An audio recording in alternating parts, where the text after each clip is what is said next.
A Senate committee held a hearing today on the fight against Alzheimer's disease. Former model and TV host Bea Smith testified about her struggles and how she and her husband are taking action.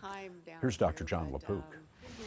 Bea Smith is back on the air, delivering a very personal message. I'm Bea Smith, and I suffer from Alzheimer's disease. She and husband Dan Gasby are promoting the Brain Health Registry, which offers free online cognitive screenings. A new report by the Alzheimer's Association found only 45% of people with Alzheimer's or their caregivers are given the diagnosis by their doctor. The reason we're doing this is to show people not to hide. You know, there's such a stigma attached to it.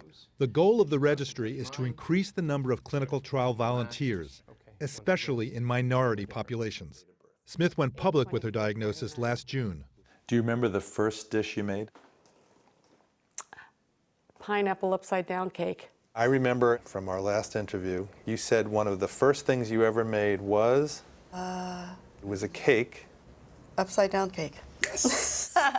But the disease is eroding her short-term memory and reasoning, as shown by a terrifying incident last fall. A family member put Smith on a bus in New York City to return to their home in Sag Harbor, New York. Gasby was waiting at the other end, but Smith never showed.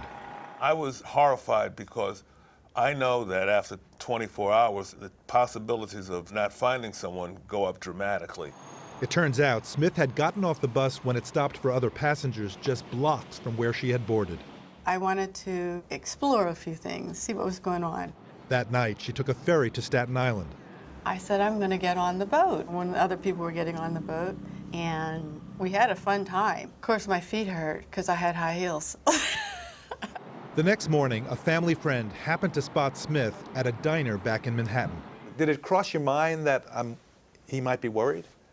No, but after that, I looked at things differently. How so? Nothing bad happened, so I was, but I knew better afterwards. That you won't do that again. That I won't, yeah, that I wouldn't do that again. Gasby says he now realizes he will need more help as the disease progresses. But he needs his wife of 22 years to feel the same. Would that be okay for him to bring in help? Well, I go very slowly with that one.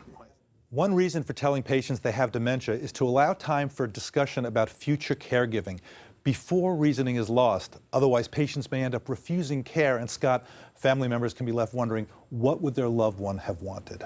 Dr. Jon LaPook, thank you, Doc.